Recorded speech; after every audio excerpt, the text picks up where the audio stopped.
What is up, guys? This should be my third video of the week, and so this should be Friday's video. And a quick question about that is, let me know if you think 3 uploads are too many or too little. I'm thinking between 2 and 3 uploads, depending on what I want to put up that week, is good. But let me know how many uploads you think I should do a week, and I'll try and meet that number. But today's obviously the Promised Neverland Volume 4 review, if you cannot tell. One other thing to note is that the artists, I'm not going to even try to say the name, but the artist for the series The Promised Neverland actually had an art book release, I think sometime recently, or maybe even last year. I'm not really sure on the details, but I flicked through it and it's absolutely fantastic. It's nothing from The Promised Neverland, I think it was all art that she did beforehand, but it's just a bunch of coloured pages of art. You can definitely see where she got inspiration for a few characters from The Promised Neverland in terms of the art. But other than that, let's just get straight into it with the review. Something I forgot to do in my past reviews, which I said I wanted to do, was always tell you which chapters I'm going to be talking about. And today I'll be talking about chapters 26 through 34. So if you haven't read those chapters and you don't want to be spoiled, click off this video, because I'll be talking in a slight amount of depth about them. Now, I said in the previous video this is my favourite volume of manga that I've read to date, and I stand by that. I think this is the best volume of manga that I've read, other than maybe a few volumes at the end of the Rescue Sasuke arc in Naruto, which maybe come close to this.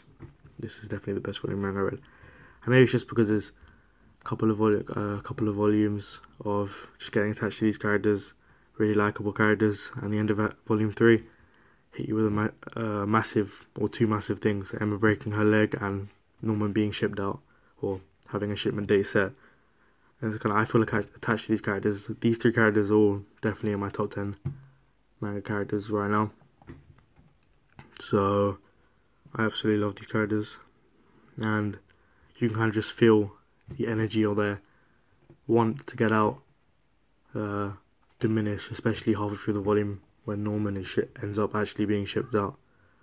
I think The Promised Neverland also does a great job of having a shock factor. I think I said that in the previous volume, especially with the main characters. First, you finding out that Ray was the spy amongst them, crazy, and then now Norman actually being shipped out after it being said that he would. I'd have thought the kids would find another way, and for a moment it did look like it after he had escaped, but he came back and ended up getting shipped out. Personally, I refuse to believe he's dead until I see the body. I absolutely refuse. I love Norman as a character. I'll be quite upset if he actually is dead. But I've looked at some later covers from the volume, or covers for the volume, sorry, and he doesn't seem to be in any of them. But nonetheless, I refuse to believe that he's dead. So, but yeah, this volume's absolutely amazing. Unlike volume 3, it definitely capitalizes on the ending of volume 2. Unlike volume 3, it definitely capitalizes on the end of the previous volume. It does well fleshing out the events that transpire at the end. But yeah, this is probably my favourite volume because it just goes from being really awful and terrible things happening to them all losing hope and them all being distraught, and then shit actually goes down. Again, a running theme with The Promised Neverland is the end of the volumes are amazing.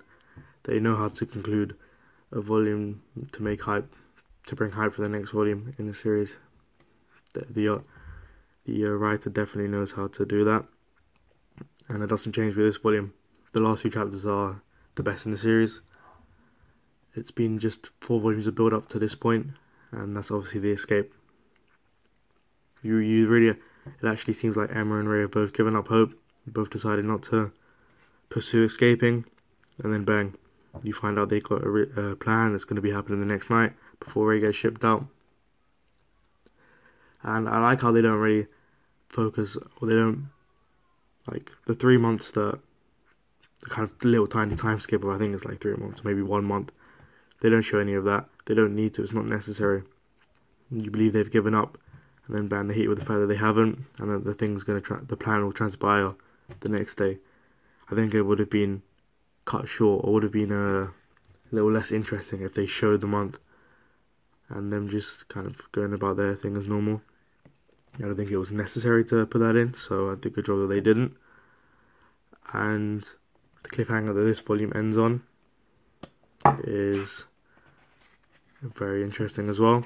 So Emma cuts off her ear, and they will escape apart from Phil. Now, there's only one of three things that I can see happening in the next volume, because Emma's very against not bringing everyone. Number one, because obviously they've ended up telling everyone about everything that's happened. Number one, Phil decided to stay, which I do think is quite unlikely, and decided to stay with the mother because he didn't want to leave, and he decided to be the bait. Number two, they just forgot, which I think is the most likely thing, and I think that's what's going to cause a problem from them escaping. So volume 5, not volume 5, sorry, and so that's the most likely. And then reason 3 is that Emma realised that it was impossible to bring everyone, and decided that she had to let some of the younger kids stay, which I think is the least likely. I don't think it's the least likely of the 3 I gave, but it's definitely less likely. I do just think they forgot him, but that will cause a lot of problems and a lot of issues for our characters in the next volume. But yeah, my rating of this volume, like you can probably tell from the beginning of this video, it's definitely a 5 out of 5. I love this volume. Everything that transpires in it is amazing. Promised Neverland is just a series that's just on its way up. When it gets its anime and next year, and hopefully it gets the recognition it deserves, and those people start buying the manga, I can say that I was someone that was there from the start. That's pretty cool. There's only 2 more volumes coming out this year, I'm pretty sure. One's coming out next week. Well, that's the American release date, but it's later this month for England. But I'll see if I can get it anywhere that has the kind of same release date as in America. So I'll definitely be doing a review on that once I read it. It's kind of annoying that I don't have a backlog, and if that volume's really good, then I will end up probably just reading it online, and then buying the volumes as they come out and doing the reviews as I buy the volumes. But I'm not somebody that really likes to read online. I just think it takes away. I prefer to have the physical copy in hand, but for a series like The Promised Neverland, I'm willing to kind of I'm willing to read it online just so I can get through it, because I love the series. It's my second favourite manga. So yeah, hope you guys enjoyed this video. Again, don't forget to leave in the comments the answer to the question, how many videos do you think I should upload a week, or what do you think is good. Hope you guys enjoyed, and anything you want me to talk about, I might have a video about My Hero Academia coming out next week and why I like it so much. But other than that, have a great day. Peace.